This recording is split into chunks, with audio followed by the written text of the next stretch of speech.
Hey, hello everyone.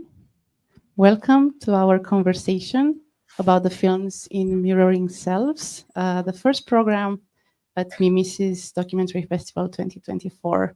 We're very happy to have everyone here, and we have some filmmakers on stage as well as some filmmakers online.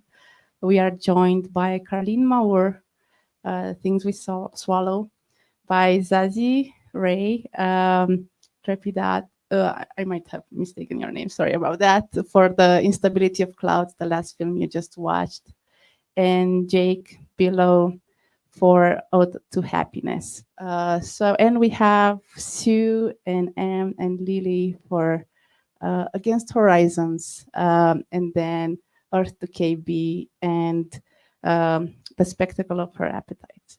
So, welcome everyone.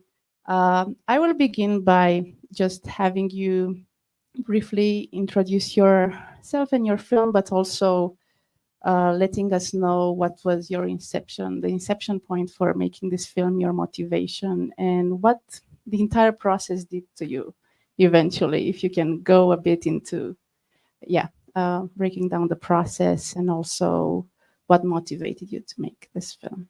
So, we can start with Lily. Do you want to begin as you open the program? I did Against Horizons, the vertical one.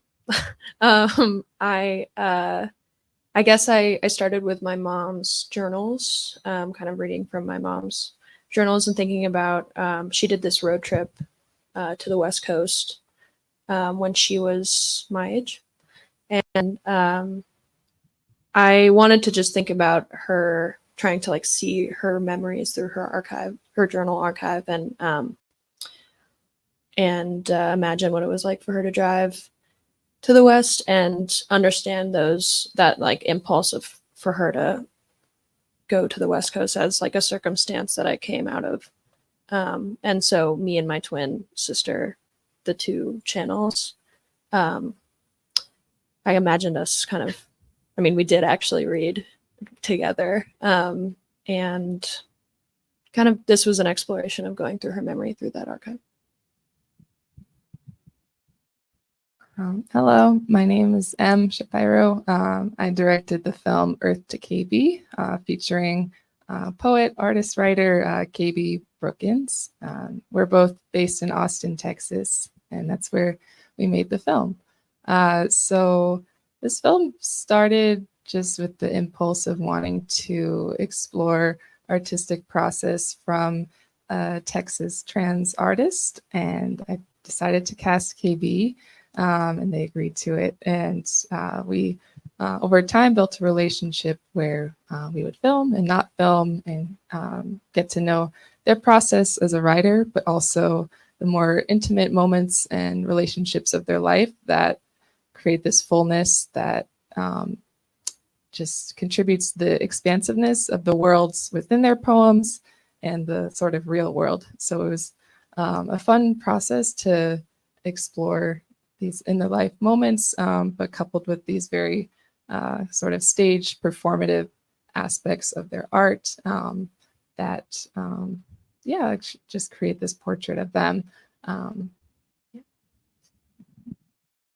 Hi, I'm Sue. My film was The Spectacle of Her Appetites. And I think the genesis was that I had actually just completed another film about the makeover trope in popular films. And that one it had a lot of different elements. You know, there's the archival, but also voiceover and interview and animation. So many different discursive layers. And I was really interested in continuing to explore this sort of body of archival material, but maybe this time in a way that allowed for a more unmediated experience of the material. Sort of inviting people to just sit with their feelings a little bit.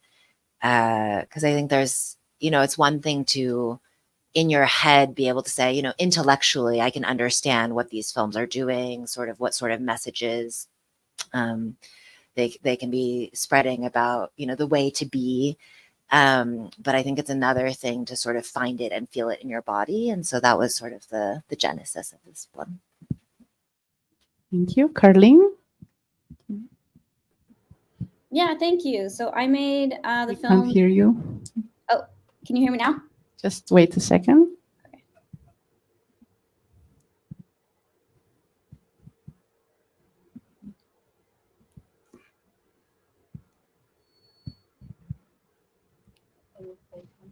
Can you say something now?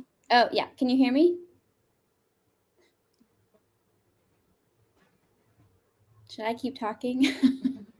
This is the first program, and it's always like this when we set it up for the first time. There will always be some technical issue. Yeah.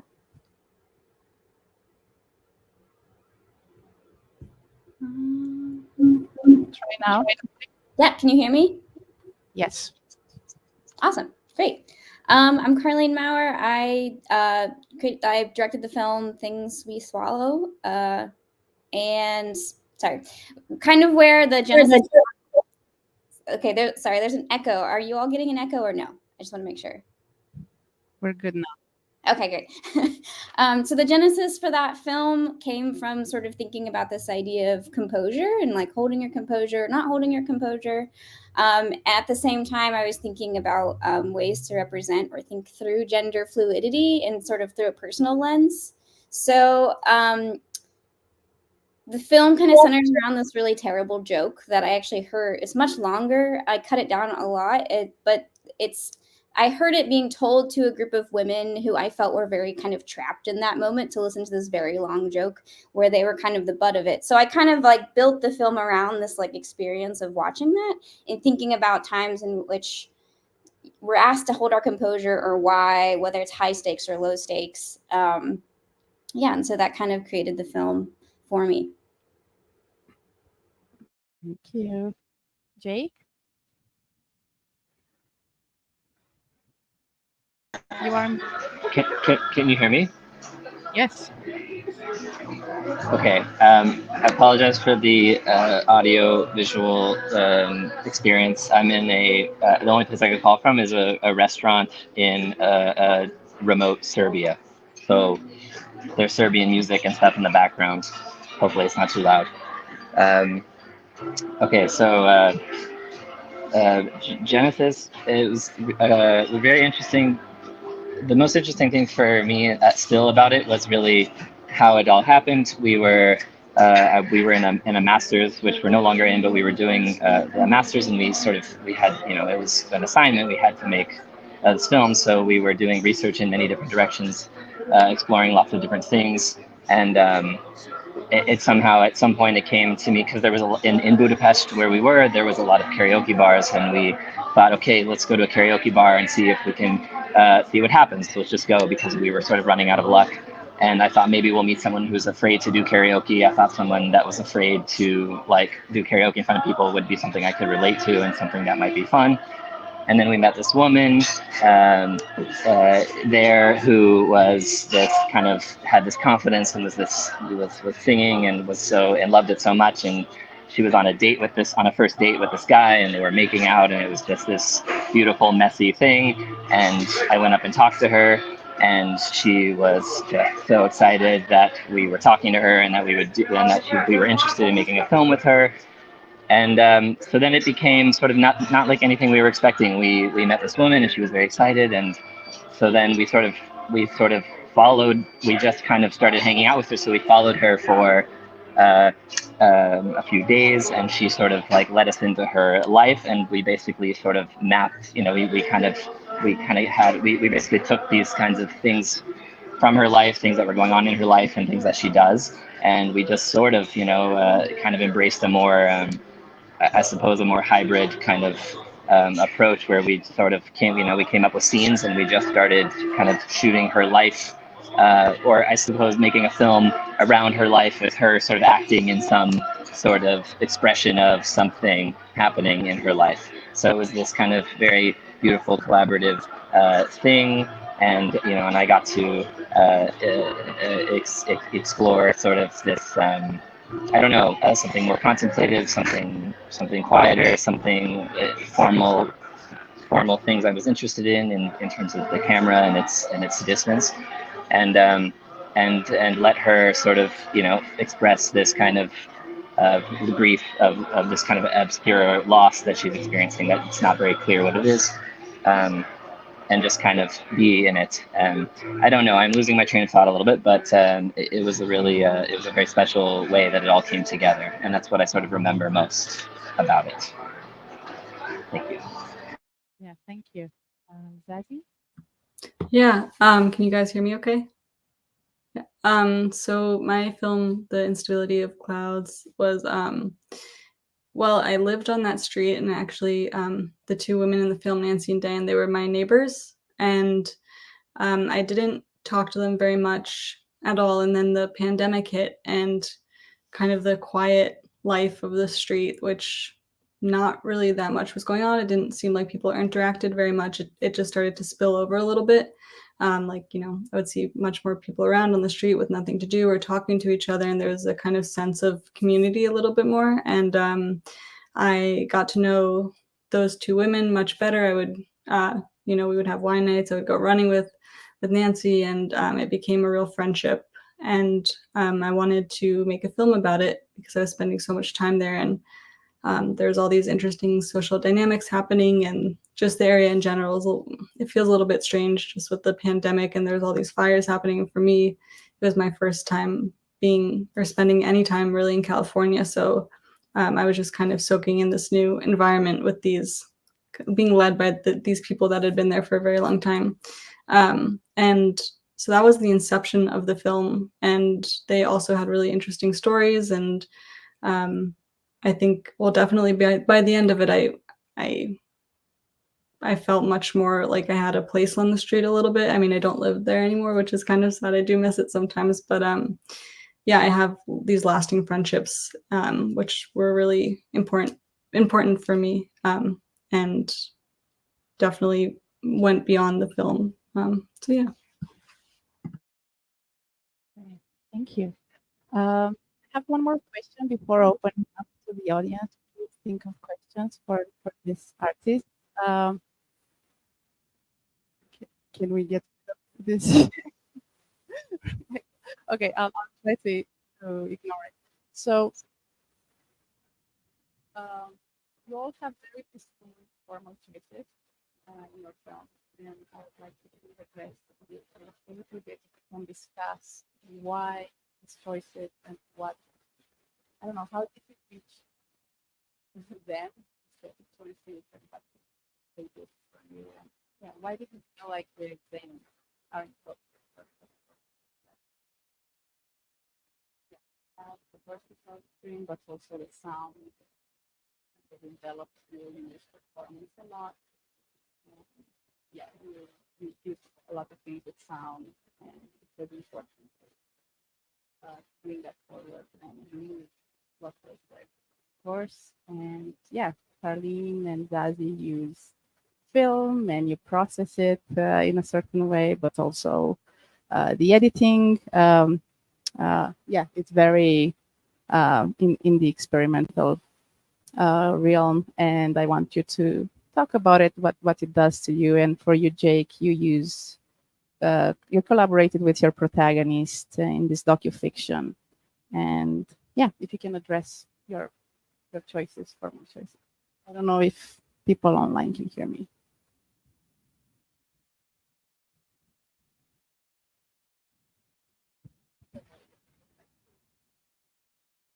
Yes, almost all. I only heard bits and pieces. I think our audio is dropping out.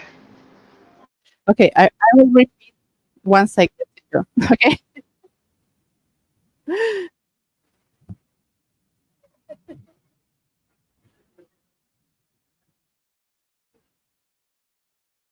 Maybe. Can you hear me online? Yes, you can hear me now. Okay, I was just asking about your formal choices and why did you choose to use film or collaborate with your protagonist and create a docufiction, Jake? So if you can think of responses in that direction, and we will start with the people on stage in the meantime, okay?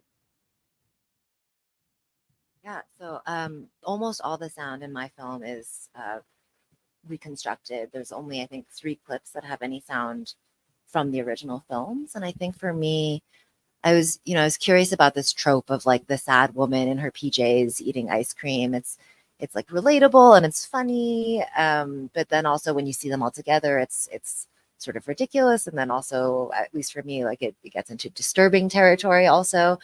And I think it was just interesting for me that it's such a frequent trope in rom-coms, but you almost never hear the women eating. It's like they want to show the women eating, but the films aren't actually interested in dealing with the fact of their bodies.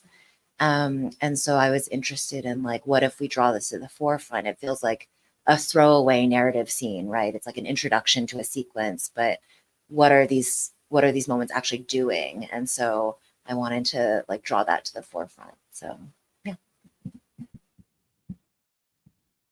So for my film, I think the first connection point for me in KB's work was just being a reader and being very struck by the images and experiences they were talking about within the poems. And I remember hearing them describe their poems as personal poems, but a lot of them are also kind of fictionalized too. So these sort of like fantastical worlds they build on the page. I was thinking, okay, how can we, make this fantastical on the screen too, but also not lose the immediacy and realness of their life, and the love that surrounds them. So that's from the beginning. Knew that I wanted to have the challenge of doing these very kind of structured, staged sequences that were directly built from, I believe, 4 of their poems, and most of which came from this collection that they end up publishing sort of towards the end of the film. And so building a narrative out of those poems, but then also finding the moments from reality that kind of stitch them together thematically. So that was the challenge kind of in the edit. The filming was a bit organic with the more verite style filming, but the editing was when we actually figured out the structure of how those 2 very different formal pieces would go together.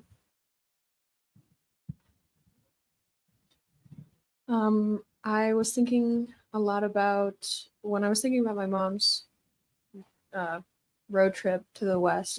I wanted to kind of conceptualize what she was seeing, like these landscapes, and on this journey without. I wanted to think about it in a different way than we normally see it, like these wide open landscapes of the frontier, and I chose to do a vertical composition, and also kind of was surprised by how much depth, like how much you can play with depth in the vertical, and wanted to, basically conceptualize her journey through a vertical space rather than a horizontal, and through a more sculptural soundscape. And also, like, I thought being in a, being kind of trapped in the theater with a vertical image is what we're used to. And I was really inspired by this film that's almost completely sound called Expedition Content, or thinking about this violent history in the archive, and kind of exploring that through sound rather than image, because image, like this history of the camera is like horizontal to capture space. So I was trying to disrupt these things by thinking about my mom's journey to the West, like kind of like her journey to settle in the West, and this history that I came out of through these subversive elements. Yeah, what is nice in your film is that you can close your eyes sometimes and can imagine, like just be carried by the sounds and kind of imagine those trips. But yeah. Zazie? Yeah. Is there still an echo? Is it okay? It's okay. Okay. Sorry, I also lost a little bit of the question, but I think you were asking about process and using film and sound, right? So for me, I didn't think I would want to use film ever, but then I used it once and then I just got addicted. So I think just in terms of how I like to set limitations and rules for myself when I'm working, having something that has its own inherent rules and limitations makes that much easier and more manageable. So that's why I really like that. And I also think as a setting, this it worked well for this medium just because of kind of the classic images of suburbia and how to play with that, but kind of bring it to a more current place or play with that a bit. And in terms of sound and editing, like a lot of suburban places, it's a very boxed off place. It's kind of hard to see the connections between the different moving parts and pieces of these areas. And it's also just very easy to glance over all of it especially because it's next to a freeway. So you drive past and think nothing.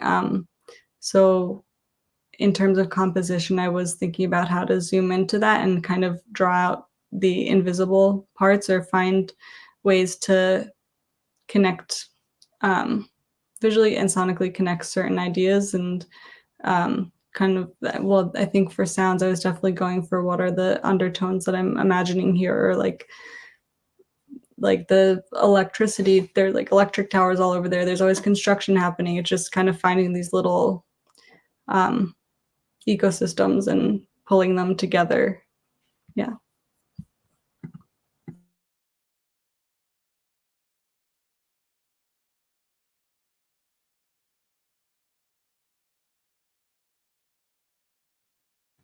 Carly. Okay, can you hear me? Okay. Yeah, so I used film. Yeah, I used a combination of 16 and Super 8 film for this. And I think I'm always, whenever I'm making films, I'm always like wrestling with images, and like I don't want anything to ever be very clear or very like I don't know. I don't want it to just be easy to read, essentially. And I think that film gives me a lot more flexibility with how I can play with that. So so some of it's hand processed and some of it's not. So like in the act of hand processing it, like all those kind of textures and things that pop up, or just the way that it looks if I'm not in focus, things like that. I find that film it just gives me more flexibility. And then this film in particular, I was really interested in a formal way, like space. So the camera is always like pretty close up and pretty like tight on everything, and sometimes cropped in ways that like kind of are like, not a lot of room to breathe. So I think that was kind of the idea that I was going through as I was creating this and trying to figure out what it was that I wanted to show, kind of, and thinking about just that relationship to the camera in like a physical sense, as well as sort of like the metaphors in the film. And then sound is mostly that really horrendous joke that I made to all of you listen to. But also I was thinking about the relationship to thinking about sound and composure and like what that might mean or what that might feel like, what that kind of texture might be. So those are kind of the guiding ideas I had for this. Jake? Can you hear me? I also only heard a part of the question, so but I think it's about the sort of formal approach and whatnot, so I'm going to go with that. I suppose I would have been increasingly interested in in terms of visuals, simplifying, moving more towards the contemplative. More interested in the contemplative, meditative ways, and that was sort of and that found its way into this, and I suppose a surprising way.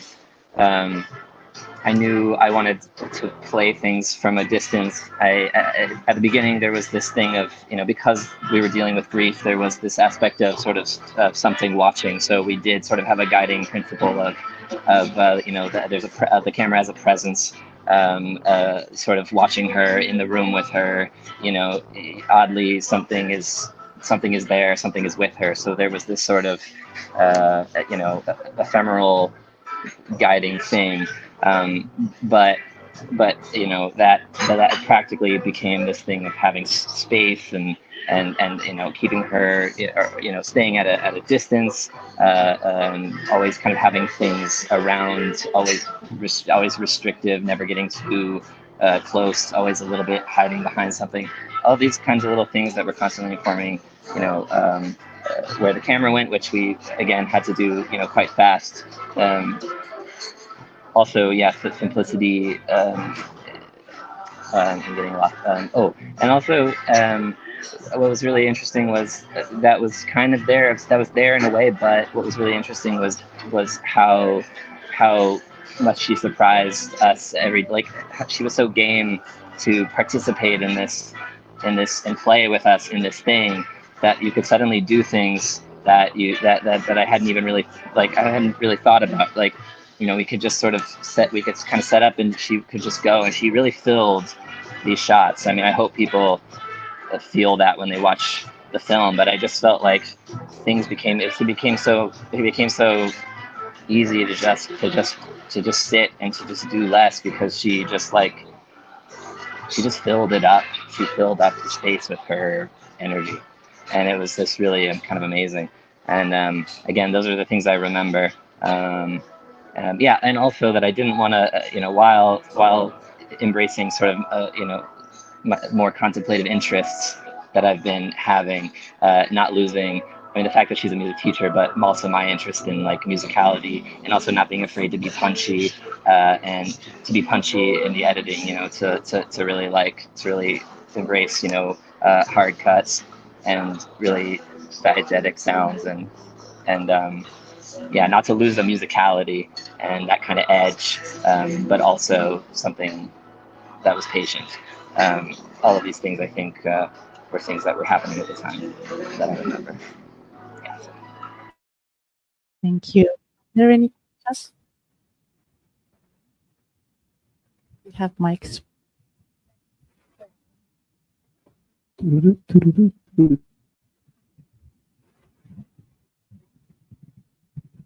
What is one obstacle you overcame during making this documentary?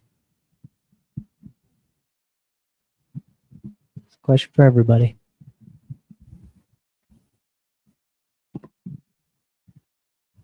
So what is one obstacle that you overcame while making this film? Whoever wants to respond, you don't have to. Maybe a I don't want to put memorable. any.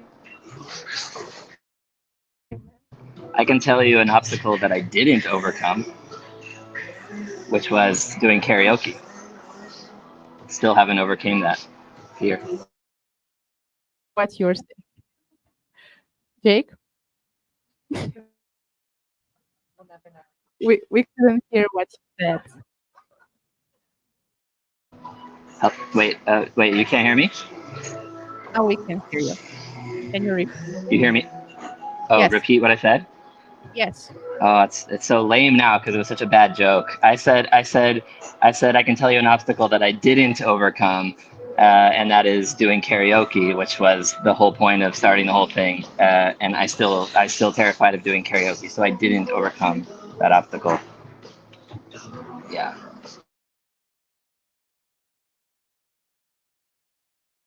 Else? I basically read my mom's diary for this, and she's alive and was there for that. So it was a fun exercise, making something with your family, and that was definitely the biggest challenge.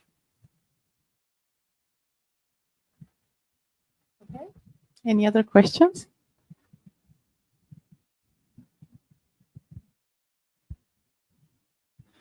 I have a question.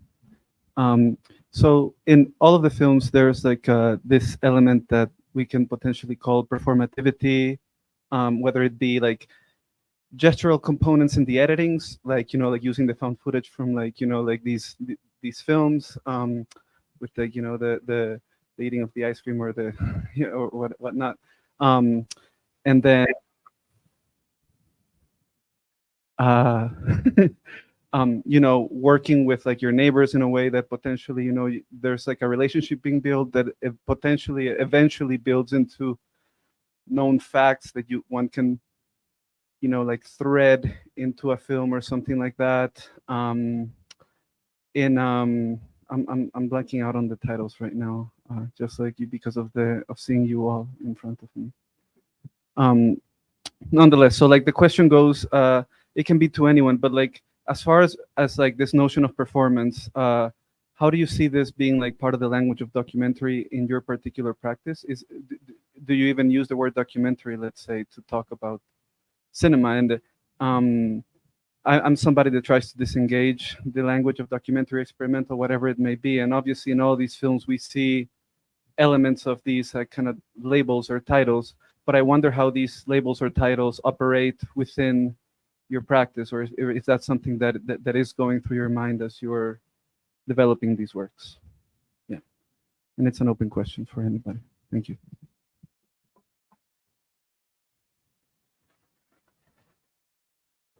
I can chime in, and I hope I didn't step on anyone that's in person.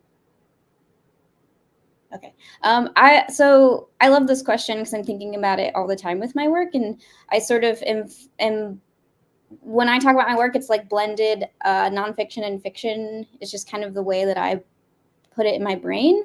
But I think that there's a lot of really interesting nonfiction work that can be done in fiction or in performance, and thinking about how, and I guess that's like the role of metaphor in like a kind of basic way, but just thinking about how I think as filmmakers especially, so much of what we do involves performance, and rather than sort of trying to hide that, but rather kind of leaning into it and seeing where that can take like documentary form, or just I'm really interested in playing with the genres and combining them and just seeing what happens. I mean, how we then reorient ourselves to that genre, or like you said, like maybe it's not a genre, or maybe that's too heady. But do a little bit of a follow-up here, because I noticed, Jake, that you were specifically saying, like building these scenarios where your film maybe at times feels very kind of like observational documentary, but when you were talking about it, it was anything but observational as far as like your descriptions and the way that you were talking about collaborating, with your friend, subject, character, person. So like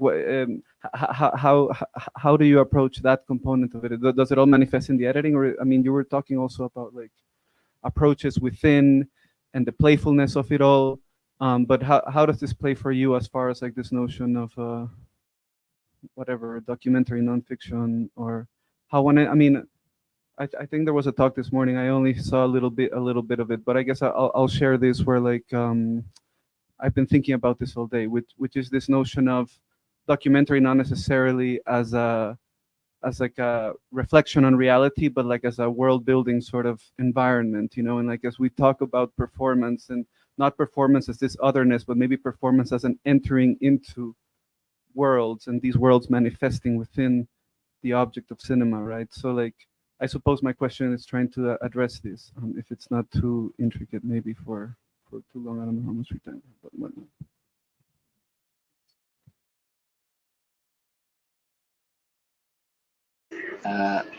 Hello. I had a thought and I lost it.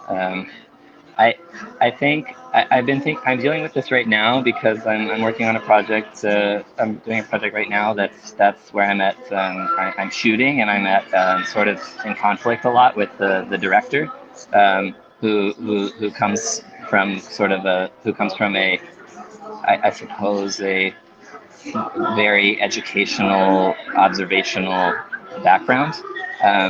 And I've sort of, I feel like I have since long abandoned these ways, not even intentionally, and not, I just feel like I've kind of like left this in some way, and I almost don't kind of, as you say, like you said, to sort of disregard the term. Like I almost don't even care anymore, whether about this fiction nonfiction conversation. I feel like I just I don't know. I think I can't. I think just related to this particular case, it was interesting to sort of ride this line between, between sort of recreating, making with, playing within like the confines of something that we like that were real, some things not. And I don't know. I just feel like. I don't know. I don't know. It was also a space like where she could sort of do things that she couldn't do so necessarily in her day-to-day life. Like I do think there was I don't want to say a therapeutic aspect. She was able to do things, and it was a certain kind of a release for her, as she has described. This is what she has said to me. That's also an interesting component, how people participating in different ways and how that affects them, and then how those effects on them affect the work. I'm not answering your question, but these are just my very, very basic dumb thoughts at this moment. No, I'm very tired. You are answering the question. I mean, there's a therapeutic component to performance and the mirroring self. So yes. Yeah.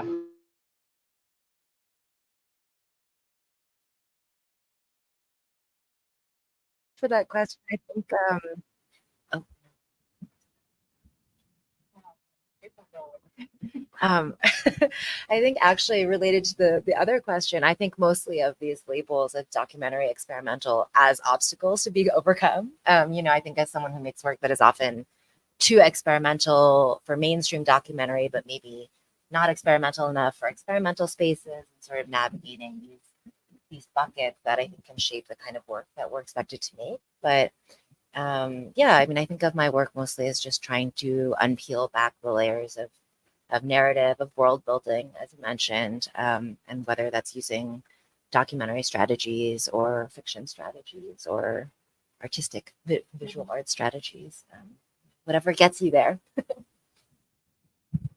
Thank you, everyone. Thank you to you and to you online. Thank you for joining for the conversation, and thank you for your films. I hope you enjoyed this program. Thank you. And come back for the following program at 4 p.m. Low relief. Thank you.